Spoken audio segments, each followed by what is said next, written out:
important if we want to teach our children. Now, we're going to go over this box here. Now, young ones, I want to ask you the question, but before we do so, let's have reading of Exodus 9, verse 17. Who'd like to read that for us? Jonah? Exodus 9:17. It says, "Are you still behaving arrogantly against my people by not sending them away?" Very good. Very good.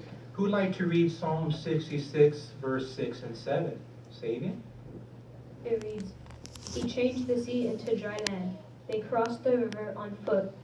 There we rejoiced in him. He rules forever by his might. His eyes keep watch on the nations. Those who are stubborn should not exalt themselves." Okay, very good. So did you notice the word arrogant, and then you notice the word of being stubborn? Now let me ask you a question. So why did Pharaoh not listen to Moses and Aaron? Alina? Because he was stubborn and arrogant. Very good. Stubborn and arrogant. Jonah? Because he didn't want to believe in Jehovah because he was stubborn. Yes, very good. Sabian? Well, Pharaoh was so caught up thinking that he was a god that he was being stubborn and arrogant. But as we read at Psalm 66, verse 6 and 7, we see that Jehovah showed himself the one true God. Very good, very good. Jared? He thought more of himself than should, and he refused to change his attitude.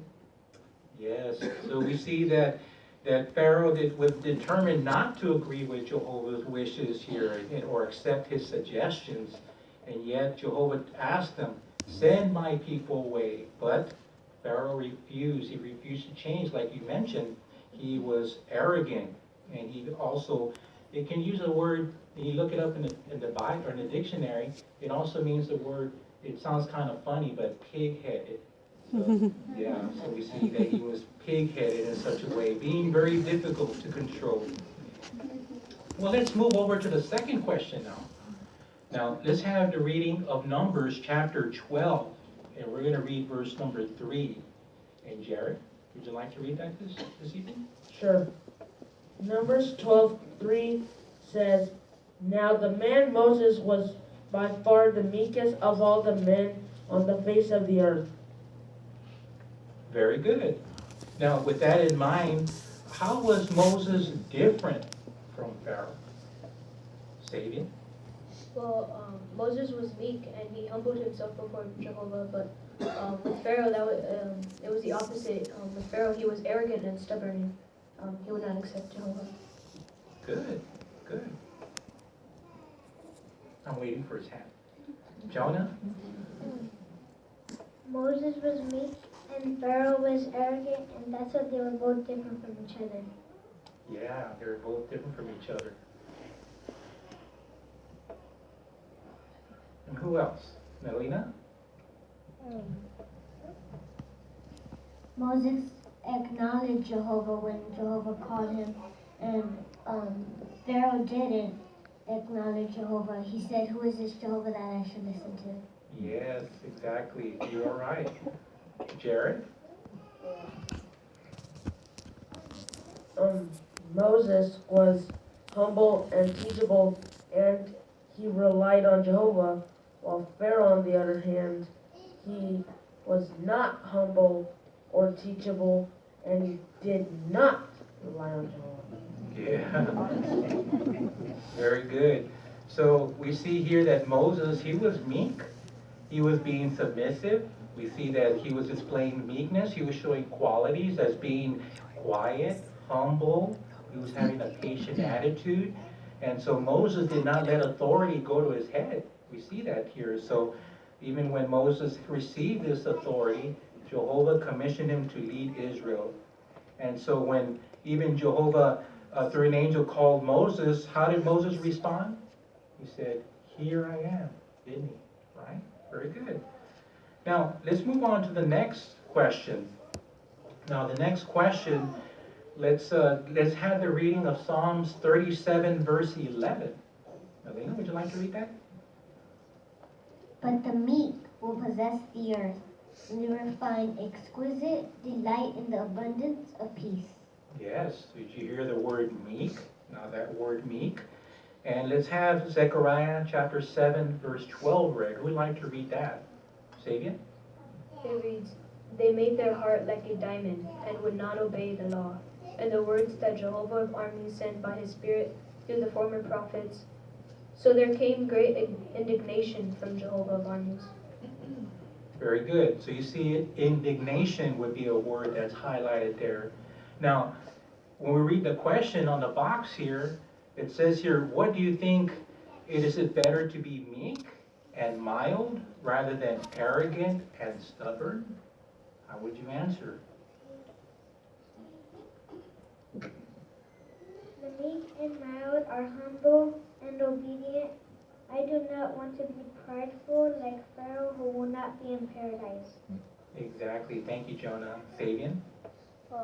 Psalms 37:11 brings out that the meek ones will possess the earth and will live on it forever. So if we possess a meek and mild attitude, then we can come to draw closer to Jehovah, and we'll be able to live in that paradise earth that it brought out at that scripture. But if we are arrogant and stubborn, then we will draw away from Jehovah. Very good. Very good. Jared? I would rather choose to be meek than stubborn and arrogant, because those who are meek please Jehovah and receive his blessing, and they will possess the earth, while those refusing to pay attention to Jehovah and do not obey his laws will receive his punishment or anger. Very good. Melina? Being meek and mild,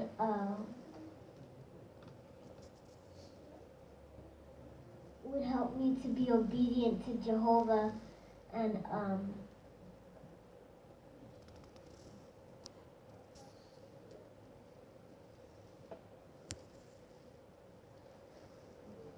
rather than being arrogant and stubborn, because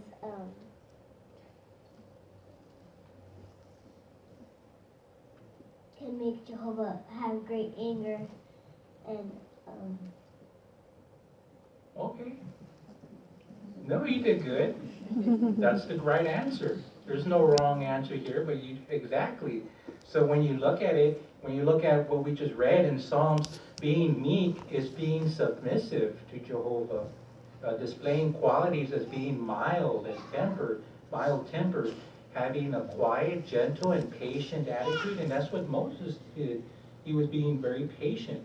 But when we look at Pharaoh, on the other hand, he was very arrogant, right? Who is Jehovah?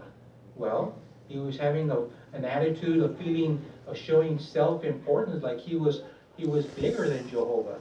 So we see that he was very difficult. He was unreasonable to deal with. So, let me just mention some things that what are some lessons for us. And so I'd like to thank the children. Would you like to thank the children for their answers?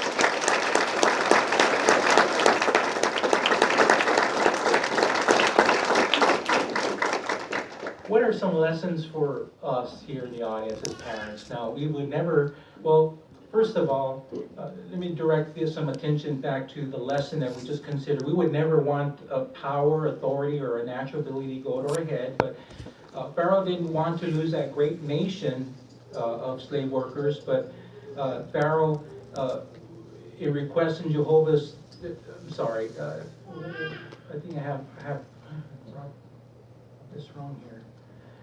Also, when we cultivate genuine humility, we make life easier for people around us. So no doubt we want to show this when we're at school, with our teachers, even display this kind of attitude here in the congregation. So if we do so, it will make Jehovah happy. So we thank you for having a part this evening. Now, if you notice the congregation, so this really gives us insight into our children's heart and mind. And so we ask that you please consider these lessons with your children, because it means their life, and it'll prepare them for what may come ahead in school. Most of all, it'll prepare them to love Jehovah, and most of all, and that's what we want to do. We want to make sure that they have the beneficial teachings, but also they'll be able to make their own responses. But when things come up, most likely it'll be they'll be able to have a response, and they'll have that inculcating thinking of what to do, just as what we see Moses. So we'd like to thank these young ones here for your participation. So we'd like to turn our meeting over. Thank